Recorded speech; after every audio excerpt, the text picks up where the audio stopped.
Disclaimer: cerita dalam video ini merupakan hasil karya imajinasi dan bersifat fiksi belaka. Segala kesamaan dengan nama tempat atau kejadian nyata hanyalah suatu kebetulan. Kami tidak bermaksud menyinggung pihak manapun melalui cerita ini. Cerita dan gambar yang kami sajikan hanyalah bersifat hiburan untuk mempermudah penonton dalam memahami isi cerita, dan bukan ajakan untuk meniru tindakan apapun yang digambarkan dalam video. Penonton diharapkan dapat membedakan dengan bijak antara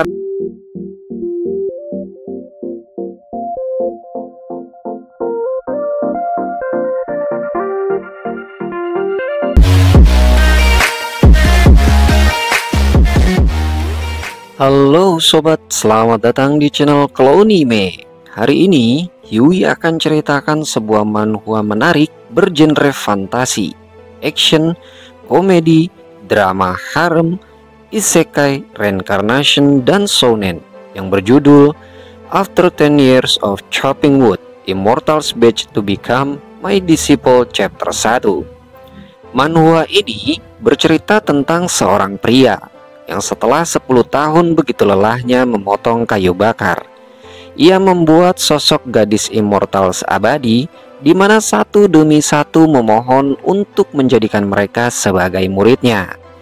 Manhwa ini sebelumnya adalah seri manhwa yang dibuat dan dirilis oleh Boom dan Idol Meow Studio pada tahun 2022.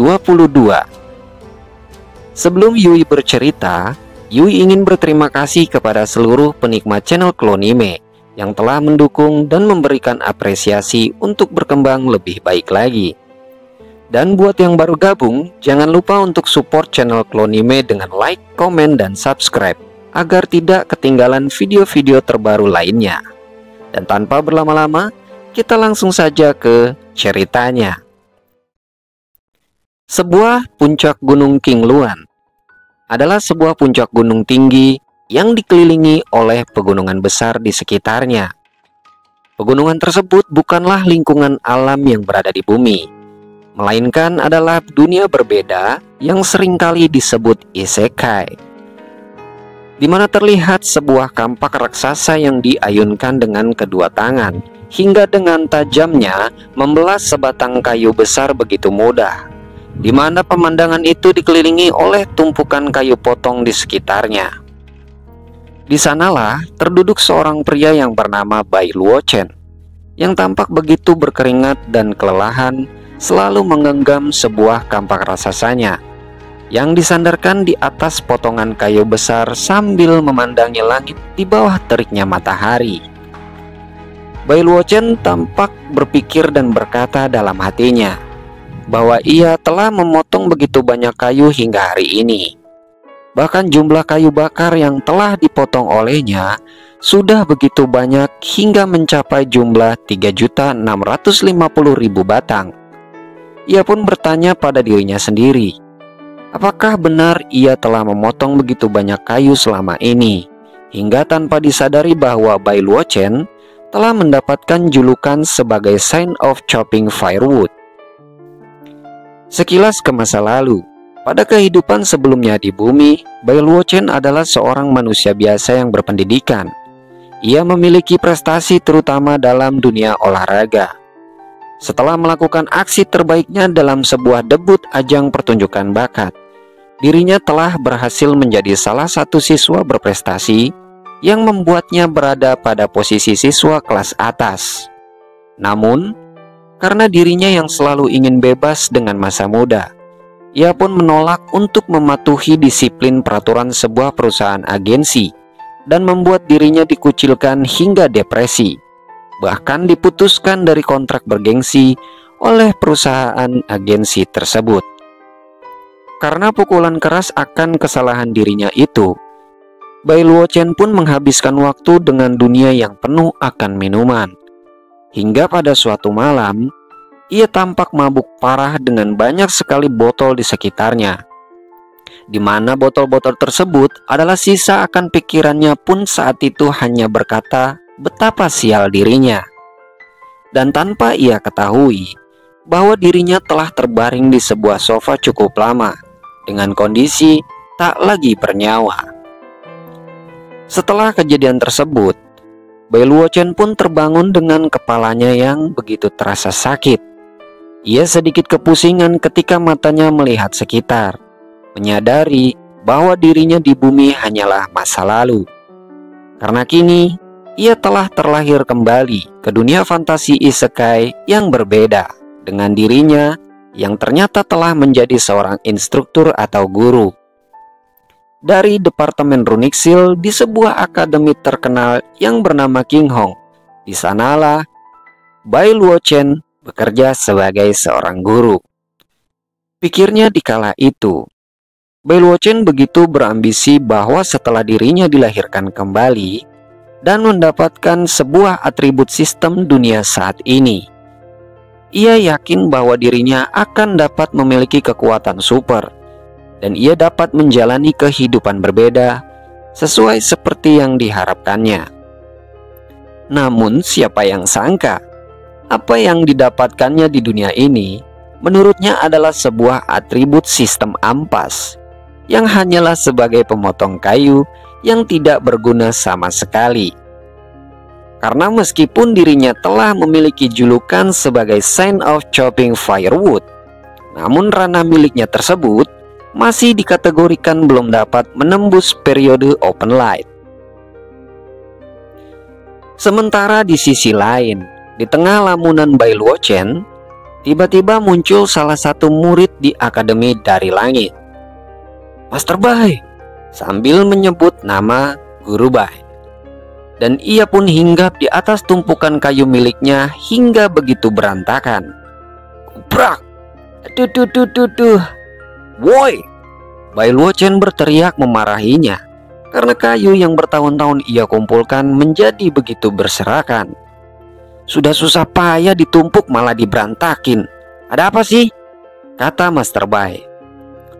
Pria ini adalah salah satu murid di akademi yang disuruh oleh dekan Akademi King Hong untuk menyampaikan kepada guru Bai Luochen agar segera hadir ke aula Qiansan untuk acara pemilihan murid baru. Pria itu juga menyampaikan kepada Bai, berdasarkan basis kultivasinya selama ini, dan jika ia tidak hadir, maka Bai Luochen tidak akan pernah lagi dapat menerima gelarnya sebagai kelulusan magang untuk menjadi guru tetap di akademi tersebut. Mendengar apa yang disampaikan oleh murid perwakilan dekan akademi tersebut, Bai Luochen kemudian berkata sambil kembali bekerja bahwa ia akan segera datang ke aula. Kemudian mendengar akan hal itu, murid perwakilan tersebut pun pamit pergi kembali menuju ke akademi. Setelah memotong kembali sebatang kayu, Bai Luochen pun kembali bergumam dengan pikiran yang kusut dan wajahnya yang tampak pesimis bercucur keringat. Ia berkata bahwa dengan ranah yang dimilikinya saat ini, meskipun ia harus tetap pergi menghadiri acara itu, ia akan tampak begitu pesimis bahwa dirinya tidak akan pernah dapat menerima magang. Sambil sedikit menghibur dirinya yang ingat acara barbeque sejak tadi, di mana perut keroncongan sudah menghantui yang begitu kelaparan, ia pun akhirnya berangkat pergi untuk menuju ke acara di aula akademi. Namun sebelum itu, dengan sedikit senyuman lelahnya yang jahat, ia pun berjalan meninggalkan puncak gunung dan berpikir ingin segera pergi dan melihat apakah naga Cangwu Abyss yang lain telah tumbuh dan berkembang. Sementara di sisi lain, tepatnya di halaman pendaftaran akademi, sudah terlihat banyak sekali calon murid magang yang hadir, bahkan dari berbagai kalangan dan berbagai departemen ilmu bela diri mendunia. Mereka tampak begitu antusias untuk dapat lolos dalam seleksi sebagai murid magang Akademi King Hong. Dan mereka juga berharap dapat banyak belajar serta terpilih oleh guru-guru magang terbaik di akademi tersebut yang menjadi panutan serta memiliki ranah dan kultivasi berprestasi gemilang di akademi mendunia selama ini. Sedangkan di sisi pintu masuk gerbang aula pertemuan, di sanalah terlihat sosok seorang pendekar dari selatan. Ia bernama Jiang Heming. Pria tersebut adalah salah satu pendekar terkenal dari Departemen Ilmu Padang yang tengah menjadi sorotan sebagai guru calon magang acara di akademi ini. Dan ia telah berhasil merekrut lebih dari 500 murid dalam satu nafas tersebut. Bahkan dirinya sangat tersanjung ketika orang-orang di sekelilingnya dari berbagai departemen begitu takjub dan memujinya sebagai Grandmaster yang berprestasi gemilang di Akademi King Hong, meskipun lebih muda dari Bai Luo Chen. Sementara di belakang kerumunan banyak para Grandmaster lainnya. Mereka semua menggunjingkan sosok asisten Grandmaster yang berdiri jauh di balik meja. Mereka semua mencemooh bahwa Grandmaster Bai Luo Chen dari Departemen Runic Seal bukanlah orang yang pantas dipuji sebagai Grandmaster di Akademi King Hong. Tak hanya ada siswa yang mau mendaftarkan diri menjadi muridnya, guru lainnya pun begitu julid bahwa guru Bai Luo Chen tidak pernah datang untuk mengajar. Salah satu seorang guru mengucilkan dirinya, yang bahkan belum mencapai periode open light. Kalaupun guru Bai datang, ia hanya akan mempermalukan dirinya sendiri. Dan seorang guru dari departemen lainnya tampak begitu sinis. Tak berbeda dengan Jiang Heming, telah menganggap guru Bai hanyalah sebagai limbah yang menjijikan, yang entah pakai cara licik macam apa hingga membuat dirinya dapat menduduki puncak tertinggi King Luan dengan peringkat terbaik di Akademi King Hong. Dengan sikapnya yang sombong dan begitu angkuh, Jiang Heming pun mengatakan di depan semua orang bahwa Master Bai terlalu dianggap berlebihan. Dirinya pun mengungkapkan bahwa Master Bai telah menyia-nyiakan hidupnya selama ini tanpa murid satupun. Hingga kini sudah 10 tahun dan bahkan ia adalah pengecut yang tidak datang layaknya pecundang. Di hadapan seorang dekan tertinggi dari Akademi King Hong, Jiang Heming berbicara dengan sombongnya di tengah kerumunan aula. Ia meminta kepada ketua dekan akademi itu untuk mencabut status Master Bai dari posisi mengajarnya dan memerintahkan Master Bai untuk dikeluarkan dari puncak King Luan, di mana mencopot statusnya sebagai strata perguruan tinggi ke perguruan biasa saja. Mendengar ucapan salah satu guru di akademinya, ketua dekan Akademi King Hong yang bernama Li Guangqi akhirnya turut bicara. Ia mengatakan dengan sangat lantang, "Kalian jangan lupa, alasan mengapa basis kultivasi junior Grandmaster Bai habis, dan dia tetap berada di periode open light selama 10 tahun ini. Itu semua dilakukan untuk melindungi seluruh Akademi King Hong," ujar perkataan dekan Akademi Li Guangqi yang membuat semua orang di aula itu menjadi terdiam. Sontak saja Guru Jiang dengan sikap keras kepalanya membantah. Ia mengatakan bahwa apa yang dicapai Master Bai untuk akademi selama ini memang tidak akan pernah dilupakan begitu saja. Namun apa yang telah dilakukan Master Bai saat ini menurutnya sangatlah tidak cocok untuk terus mengajar di Akademi King Hong.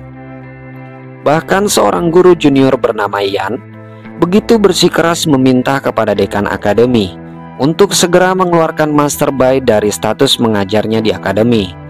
Namun tidak jadi masalah jika ingin tetap hidup di puncak Gunung King Luan.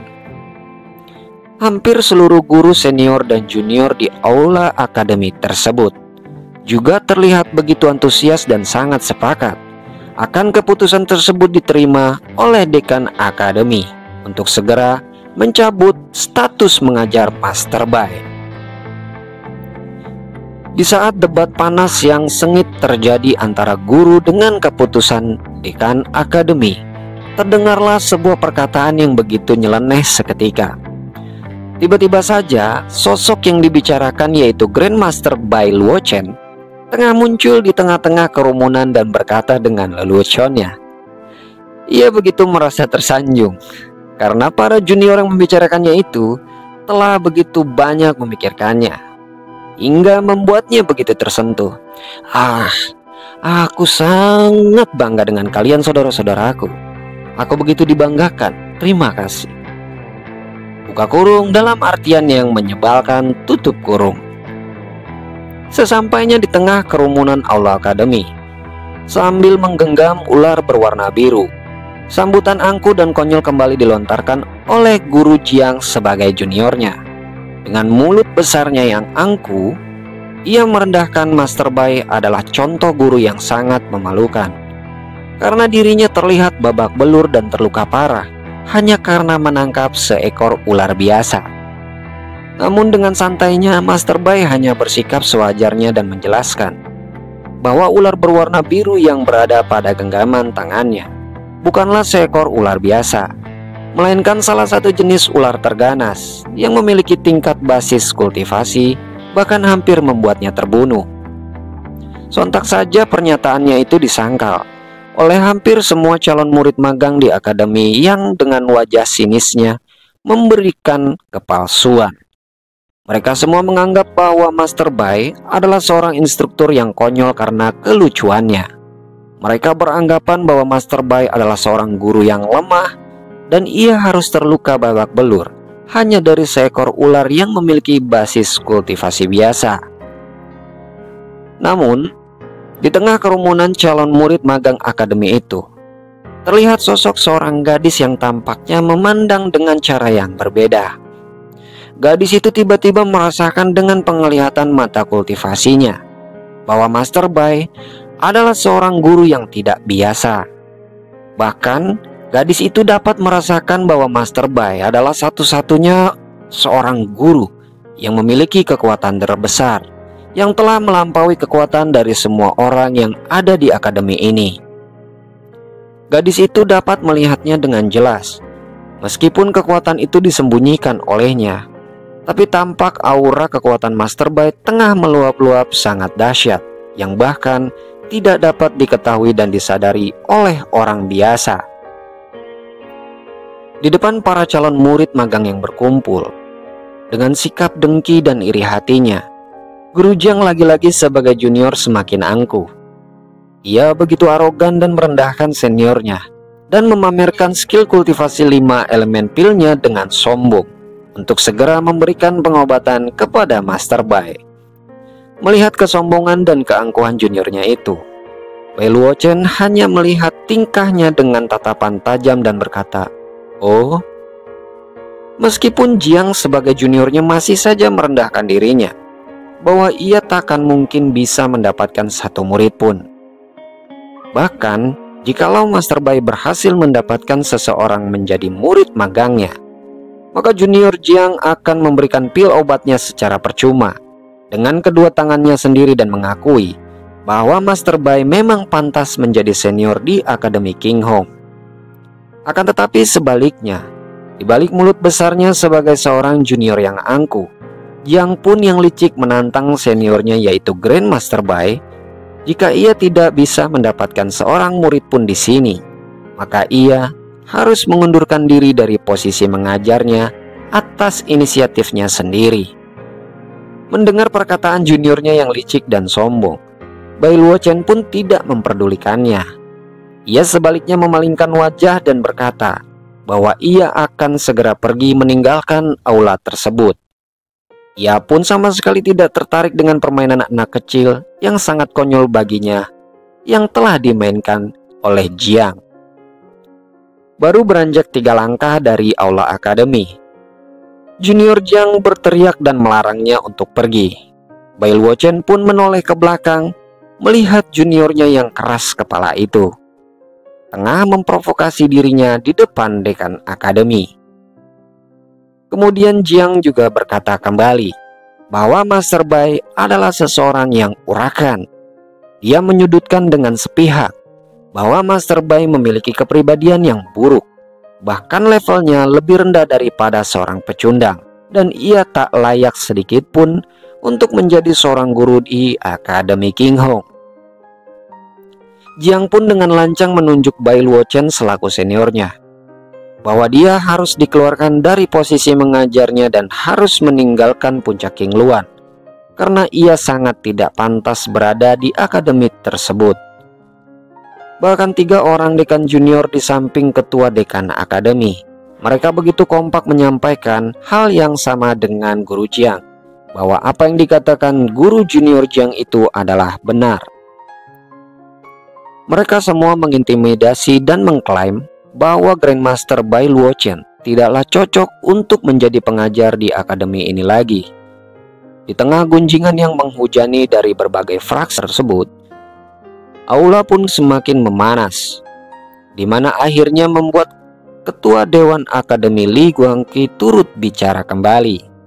Ia pun bertanya dan menegaskan kepada Grandmaster Bai Luochen bagaimana pendapatnya akan hal yang terjadi saat ini. Tanpa mengelak dengan keraguan sedikit pun, Bai Luochen pun mengatakan dengan gamblang bahwa memang benar dalam metode pengajarannya selama ini adalah sebuah pembelajaran yang ortodok atau hanya sendirian. Ia mengutarakan lebih dari baik agar disudahi saja. Ia juga menyampaikan dengan santainya, dirinya tidaklah butuh apapun, dan ia bersedia menyerahkan puncak King Luan kepada siapapun. Bahkan Bai Luochen merasa bahwa dirinya tidaklah cocok, dan ingin segera terbebas dari beban tersebut yang mengekangnya selama ini. Meskipun ia mengatakan bahwa apa yang telah dilaluinya tidaklah semudah yang dipikirkan oleh kebanyakan orang yang hadir saat ini di aula. Mendengar apa yang dikatakan olehnya, seorang guru junior yang berdiri di tengah kerumunan pun bergumam. Tampak dengan wajah yang sinis sama seperti Guru Jiang, ia kemudian berkata dalam hatinya, ketika Bai Luochen pergi dan hilang, posisinya di akademi akan hilang, maka akan aku ambil. Di mana kata-kata tersebut adalah ketika Bai Luochen telah kehilangan posisinya di akademi, ia akan segera merebut King Luan Peak dan menjadikan puncak tersebut hanya sebagai miliknya seorang. Juga para guru junior lainnya di sekitar pemikiran yang sama, serta mengucilkan Master Bai bahwa dirinya yang hanya memiliki tingkat kultivasi periode open like rendahan tidaklah pernah layak untuk berada dan menduduki tempat puncak tersuci tersebut. Di tengah-tengah pergunjingan para guru junior dan calon murid magang, Ketua Dekan Akademi pun mengambil sikap tegas dan berkata, ia akan membuat keputusan serta mengumumkan saat ini juga. Ketua Dekan Akademi Li Guangqi mengatakan keputusan atas semuanya. Sebagai seorang instruktur dari Departemen Runic Seal Akademi King Hong, Bai Luochen yang tidak memiliki perkembangan mengajarnya selama ini dan tidak menerima satupun murid selama 10 tahun, dirinya dinyatakan tidak lagi cocok untuk posisi mengajar. Mulai sekarang, tunggu! Terdengar sebuah teriakan keras penolakan dari sudut kerumunan calon murid. Dan yang menghentikan kata-kata Ketua Dekan Akademi tersebut berbicara saat itu juga. Sontak saja semua terkejut dan terdiam. Semua calon murid dan guru junior lainnya berkata bahwa sesosok gadis kecil tengah bersuara dengan lantang. Gadis itu juga mengatakan dengan sangat imut namun lantang dirinya bersedia menerima Grandmaster Bai sebagai seorang guru. Dan dia akan belajar seni bela diri run darinya, meskipun menjadi seorang murid baginya yang begitu sangat kesepian. Mendengar ucapan seorang gadis yang lugu itu, semua orang di sekitarnya justru semakin mengolok Bai Luochen, karena dirinya hanyalah pecundang yang berada di periode open light selama 10 tahun, hingga membuat dirinya selalu dipandang sebelah mata, bahwa kekuatan yang dimilikinya hanyalah sebatas itik ayam yang baru menetas. Itulah sanggaan yang banyak dipandang kepada Bai Luochen oleh para juniornya. Para calon murid lainnya pun memiliki anggapan yang sinis terhadapnya. Mereka semua menggunjingkan seorang Bai hanyalah limbah, yang bahkan lebih hina daripada sampah masyarakat.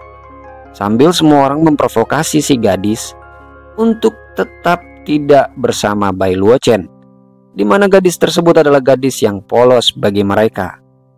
Tampaknya mereka semua menyudutkan si gadis, bahwa tidak seharusnya ia memilih Bai Luochen sebagai gurunya. Mulut pedas calon murid sekitar menghujani dengan sangat angkuh. mengatakan dengan kekejian mulut mereka bahwa Bai Luochen hanya memiliki kemampuan sampah yang menjijikan dan hanya akan menjadikan si gadis sebagai seorang pelayannya. Bahkan dengan senyum palsu di wajahnya, guru junior Jiang Heming tak berhenti mengoloknya, sambil memprovokasi si gadis akan diberikan posisi tertinggi di Departemen Ilmu Pedang miliknya. Jiang mengolok si gadis yang memiliki bakat kultivasi terbaik tak seharusnya menjadi murid seorang sampah seperti Bai Luochen.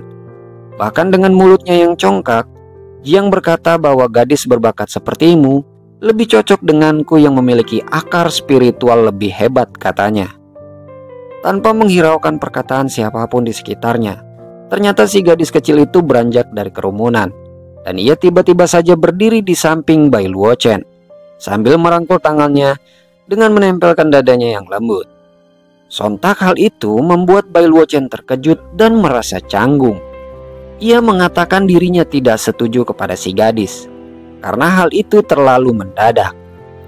Sambil tersipu malu tampak di wajahnya yang memerah, gadis tersebut tidak peduli dan telah membuat keputusannya sendiri. Ia juga berkata dengan wajah imutnya di depan Bai Luochen bahwa sang gadis hanya ingin agar dirinya diterima menjadi muridnya.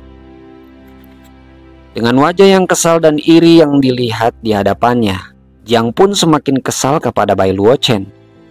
Bagaimana seorang gadis cantik yang berbakat sepertinya kok dengan mudahnya melepaskan Departemen Ilmu Pedang, dan bahkan lebih memilih untuk menjadi murid orang yang seperti sampah tersebut. Ia pun berasumsi dan kembali menyebarkan fitnah bahwa terdapat sebuah konspirasi di balik semua ini. Dalam hati Jiang terbersit kedengkian mendalam bahwa ini semua adalah sandiwara Bai Luochen, karena seharusnya gadis cantik berbakat itu lebih memilihnya, atau mungkin mereka semua telah berakting di hadapan Jiang. Jiang berpikir dengan licik kepada Bai Luochen. Ketika gadis itu bersamanya, ia mungkin saja berencana untuk menguasainya dengan merebut posisi sebagai seorang kepala dari Departemen Ilmu Pedang. Itulah pikir Jiang dalam otak kotornya.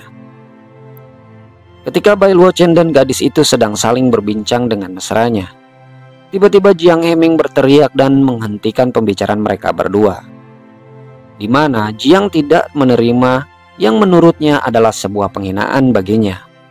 Ia juga berkata bahwa dirinya tidaklah bodoh dan kembali melontarkan hinaan kepada Bai Luochen bahwa dirinya adalah seorang yang licik. Dengan sikap angkuhnya di depan ketua dekan Li Guangqi, Jiang mengutarakan sebuah pepatah bahwa dirinya tidaklah butuh sebuah melon yang bengkok karena ia tidak akan terasa manis sama sekali. Pepatah melon bengkok itu ialah sosok si gadis yang menurutnya tidaklah pandai dalam bertindak, sehingga membuat dirinya tidaklah pantas jika berada di Departemen Ilmu Pedang. Ujar dengan kesombongannya itu, Jiang seolah bijaksana dan melepaskan si gadis untuk diserahkan kepada instruktur Bai, dengan anggapan bahwa mereka berdua adalah pasangan yang cocok layaknya sesama pecundang. Dengan sikap kocaknya yang lucu, Bai Luochen pun hanya menghela nafas dengan wajah yang muram.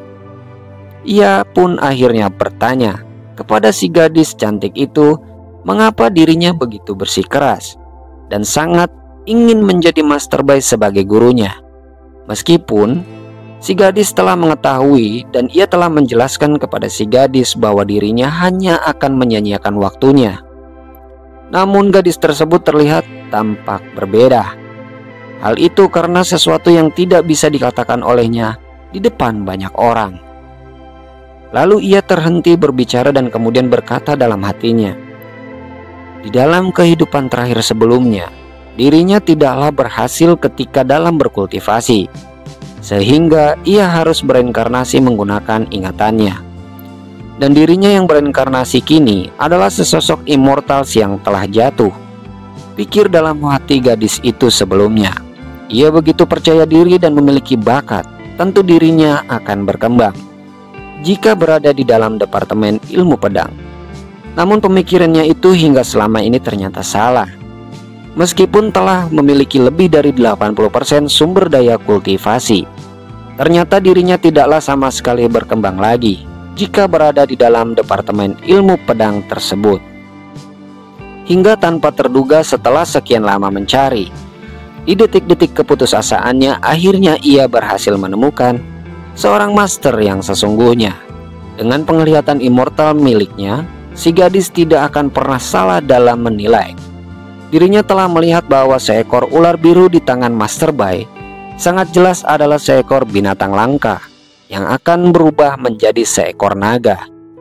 Setelah menilainya dengan ranah kultivasi manusia, ia pun mengetahui bahwa aliran pembangkit tenaga supranatural yang dipancarkan Guru Bai bukanlah peringkat biasa, melainkan tingkat teratas dari periode Mahayana.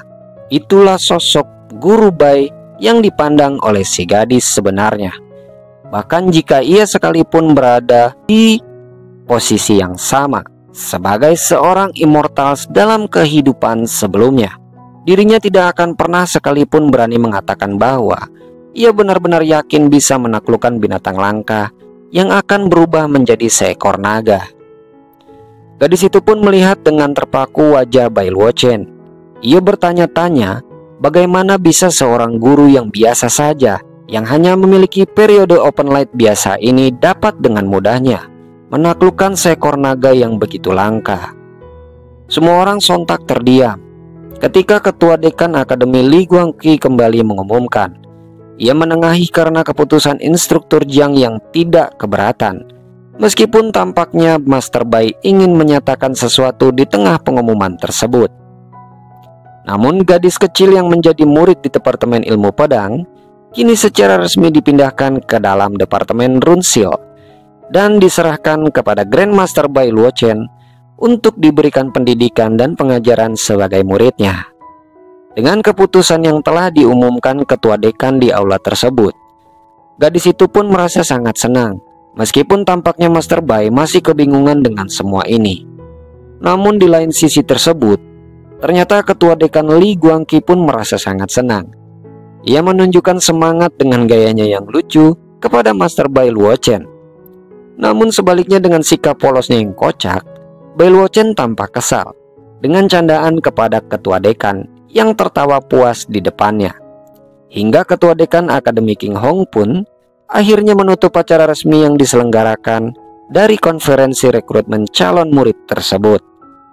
Dan juga terlihat seluruh pengajar serta murid-murid di aula dipersilahkan untuk bubar dan kembali ke departemennya masing-masing. Bahkan setiap pengajar pun harus kembali mengajar pada departemen mereka. Setelah mempermalukan dengan angkuhnya di depan umum, Jiang tak hentinya mengolok dan menghina Bai kembali di saat mereka berpapasan untuk segera membubarkan diri. Dengan sikapnya yang masih saja begitu sombong, ia mengatakan kepada Master Bai adalah guru yang bodoh karena telah menjadi seorang guru yang sudah menerima murid yang baik yang tidaklah cocok dengannya sama sekali. Jiang tak hentinya mengolok-olok bahwa Master Bai akan menjadi sorotan dari sebuah pertunjukan kelompok para badut yang dikelilingi oleh banyak sampah licik seperti dirinya yang juga sangatlah licik dan hina.